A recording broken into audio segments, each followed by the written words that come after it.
Hi there. Must show you new t-shirt, one of my favourite non-Christian ones. I'm retired, do it yourself. Everybody thinks I've had it custom printed for me. I am thinking of starting a t-shirt a month club actually, and doing some of my cleverer designs and getting them printed so that I can share them with you, those of you who'd like to have one. But anyway, and I know I keep saying I'm going to discuss what we need to do for the rest of the year. I will do that tomorrow, I promise. I'll get the whiteboard back up. But I just had a little situation today that I thought was worth sharing with you as a reminder about the need to have rules, or almost like one-liners in our head that we are able to remind ourselves of as part of our investing. One of mine, it's not something I thought up, I can't remember where I first heard it, but if it's your price, it's my terms. If it's my price, then it can be your terms. And we need to make sure that we have just some things like that help keep us focused or on track when we're in the middle of negotiations. I'm trying to think of a short way to tell you what's a fairly complicated story, but I've been working on a deal for a little while. Was initially told the vendor would take 4.3. We made an offer at 4.3 million, and he came back at 4.5. Was initially told that the deposit didn't need to be substantial, and he came back wanting 400,000, which in my book was reasonably substantial. We couldn't get the deal together by unconditional date. I was offering $25,000 deposit with the balance of the deposit in 3 months because I could claim the GST back and pay it then. And I was getting all of these stories from the vendor that wasn't possible and it wasn't doable and he couldn't afford it and had to have the money now.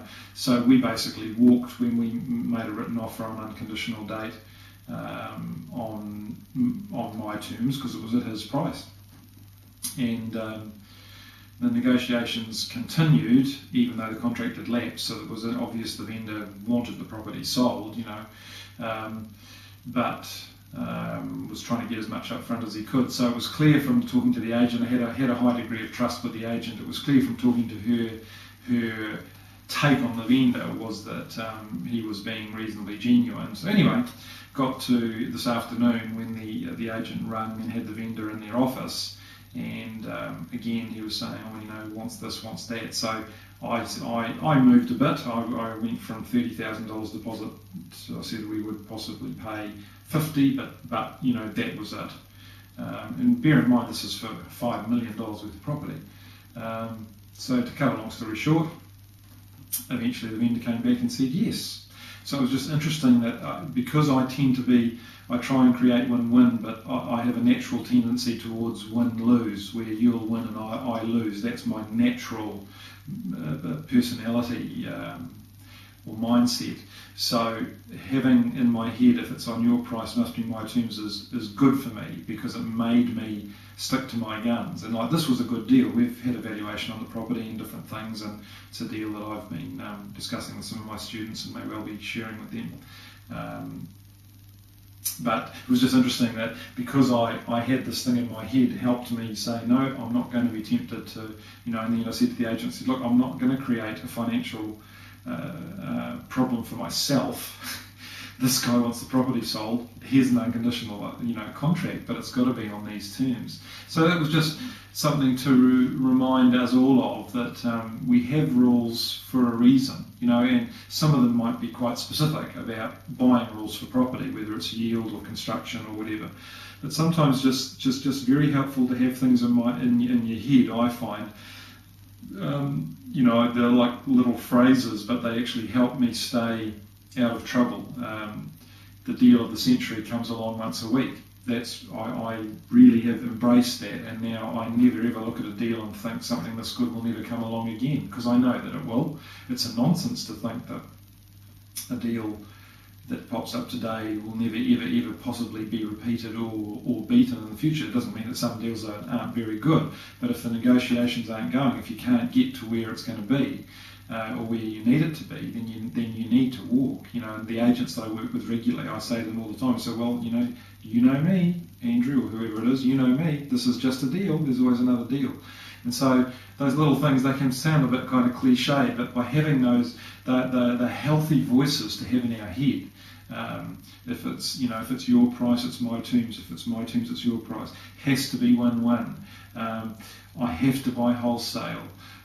This is just another deal. Those kinds of things are useful little handles to have, because they stop us getting tempted. One of the things I say often to my mentoring students is that the biggest thing that will kill you is you get so frustrated waiting for a good deal that you grab an ordinary one and you talk yourself into it being better than it is, because you just get frustrated with not finding a good deal fast enough. And often we're really focused on the wrong thing. We think that there's no good deals, so therefore when we don't find one quickly, we grab something because it's better than nothing. And sometimes it can be a negative experience, and actually it does you harm. You can learn from it, but it doesn't do you any good financially.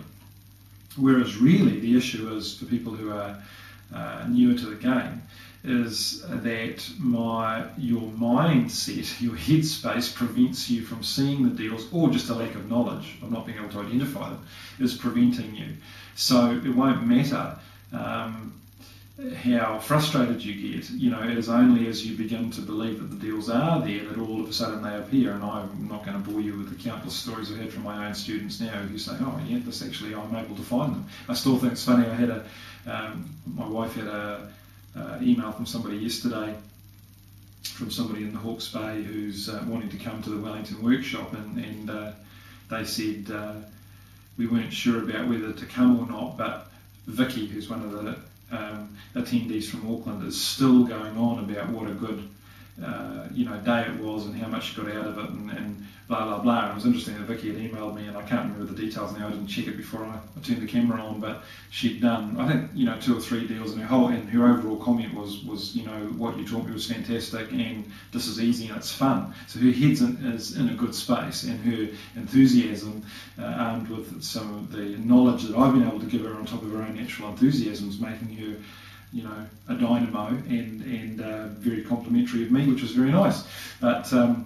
But her head's in a good place, and so just think, have a think about some of the things that, many of you are on Property Talk, and have a look at the lines, at the signature lines that people have on the bottom of their signatures, or just do a thing on inspirational quotes in Google, and just look for some things that will fill you up's the expression I use. Look for some phrases that you can just have, stick some in your email signatures, or just have them on a little note, post-it note, just to remind yourself of good things, of positive things, and of things that will be helpful for you in investing.